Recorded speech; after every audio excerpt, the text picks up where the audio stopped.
नमस्ते कलेक्टर साहब, मैं शिकारपुर का चौधरी हूं। आज आपने हमारे जिले की कलेक्ट्री का चार्ज लिया है, इसलिए मैं आपको बधाई देने आया हूं।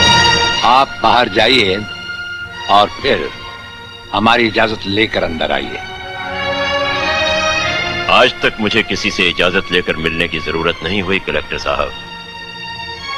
मैं तो चीफ मिनिस्टर के कमरे में भी यूं ही दाखिल हो जाता हूं। ये चीफ मिनिस्टर का कमरा नहीं है, ये कलेक्टर का ऑफिस है। आप बाहर जाइए और अपने नाम और काम की चिट भेजिए।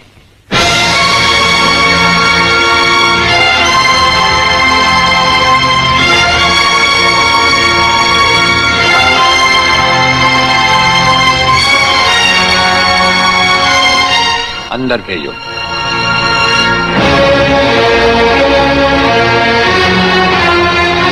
अब तो बधाई दे सकता हूं ना? मुबारक हो। हम अजनबियों से हाथ नहीं मिलाते। दिल मिलता है तो हाथ मिलाना अच्छा लगता है।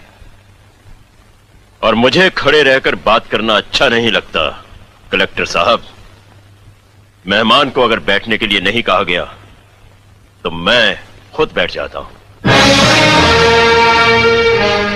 यहां हम उन लोगों को बिठाते हैं जो बुलाए जाते हैं। जो सिर्फ सलाम करने आते हैं उन्हें वहां बिठाया जाता है। मेरा नाम गंगाधर चौधरी है और हमारा नाम राजपाल चौहान है।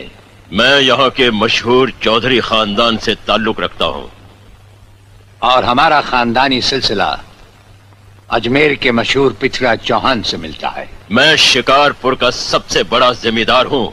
राजस्थान में हमारी भी जमीनात हैं और तुम्हारी हैसियत के जमींदार हर सुबह हमें सलाम करने हमारी हवेली पर आते रहते हैं।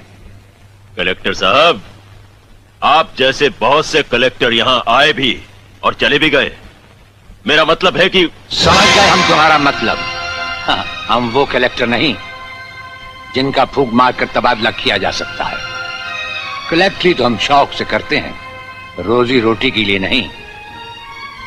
दिल्ली तक बात मशहूर है कि राजपाल चौहान के हाथ में तंबाकू का पाइप और जेब में इस्तीफा रहता है। जिस रोज हम इस कुर्सी पर बैठकर इंसाफ नहीं कर सकेंगे उस रोज हम इस कुर्सी को छोड़ देंगे। समझ गए चौधरी? अच्छी इज्जत की है तुमने मेरी नौकरों के सामने। नौकर पालना है तो मालिक बनना सीखो। जमींदारी करनी है तो जमींदारों से दिल पैदा करो। गरीब और मजदूर से लड़ने वाला ना मालिक होता है और ना ही जमींदार। इस दफ्तर में हमारा पहला दिन है, इसलिए हम तुम्हारे गुनाहों का हिसाब आज नहीं फिर कभी मांगेंगे। रामू,